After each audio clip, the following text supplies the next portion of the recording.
dengan kedaulatan negara sebagai contoh kilang dan terminal. Seruput kopi dulu lur, mantap. Hari ini kita bahas kabar panas dari Pertahanan Nasional. Menteri Pertahanan Syafri Samsudin resmi menyatakan bahwa mulai Desember 2025 TNI Angkatan Darat bakal ditugaskan menjaga seluruh kilang minyak BUMN, termasuk kilang-kilang Pertamina yang tersebar dari Sabang sampai Merauke. Kabar ini muncul setelah rapat tertutup antara Menhan dan Panglima TNI Jenderal Agus Subianto. Langkah ini langsung bikin publik rame karena jarang-jarang TNI diturunkan untuk menjaga fasilitas ekonomi secara langsung. Lur, kilang minyak itu bukan sekedar pabrik, itu fasilitas vital negara. Begitu satu kilang kena gangguan, efeknya bisa kemana-mana. BBM langka, industri berhenti, logistik mandek, harga naik, bahkan bisa ganggu stabilitas nasional. Jadi wajar kalau pemerintah akhirnya menugaskan TNI AD karena kilang termasuk kategori objek vital strategis. Pengamanan level biasa kadang nggak cukup buat hadapi ancaman modern kayak sabotase, terorisme, serangan cyber, sampai konflik sosial. Menhan Syafri bilang langkah ini masuk dalam kategori operasi militer selain perang, OMSP. Dalam OMSP, TNI boleh ditugaskan mengamankan objek vital nasional, membantu pemerintah dalam bencana, mengatasi gangguan keamanan skala besar, dan operasi non-perang lainnya.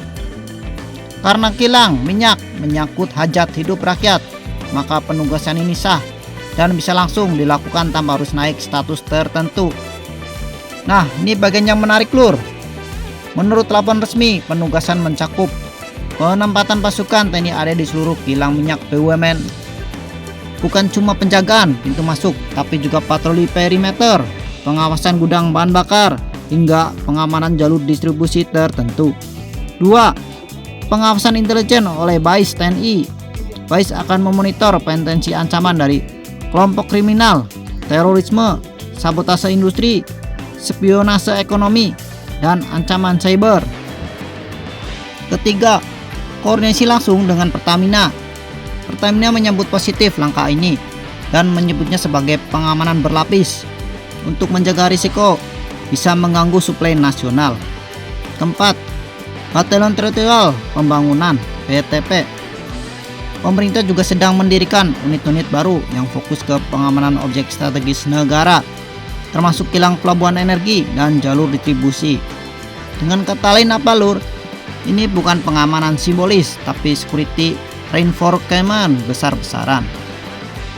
Pertanyaan, kenapa penugasan ini baru dimulai akhir 2025?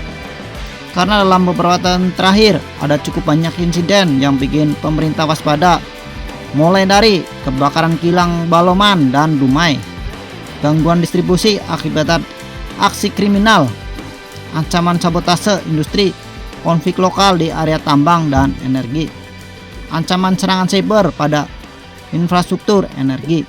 Selain itu, harga minyak dunia makin fluktuatif. Negara manapun pasti akan memperkuat keamanan aset energinya. Langkah ini bikin publik terbelah lur.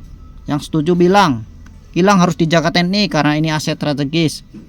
Keamanan nasional lebih penting. Polisi sudah kewalahan jaga objek vital yang makin banyak. Tapi polisinya juga ada 500.000 lur. Gimana nih? Level ancaman makin kompleks, butuh militer. Yang mengkritisi bilang ada potensi militerisasi fasilitas sipil. Perlu batasan jelas agar tidak tumpang tindih. Pengamanan harus sesuai prinsip profesionalisme TNI. Jangan sampai TNI dialihkan terlalu banyak ke tugas non-kombat.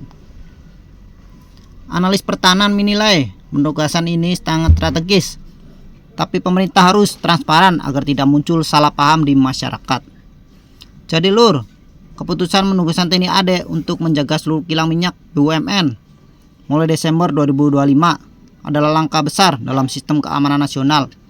Kita ini langkah yang menuju bahwa energi bukan lagi sekedar urusan ekonomi, tapi sudah masuk kategori ranah pertahanan negara. Ke depan, kita bakal lihat implementasinya di lapangan. Apakah efektif? Apakah kehadiran TNI bikin kilang makin aman? Atau justru menimbulkan polemik baru? Tulis pendapatmu di kolom komentar lur. Apakah langkah ini tepat atau ada cara lain yang lebih baik? Jangan lupa subscribe dan komen di bawah. Terima kasih.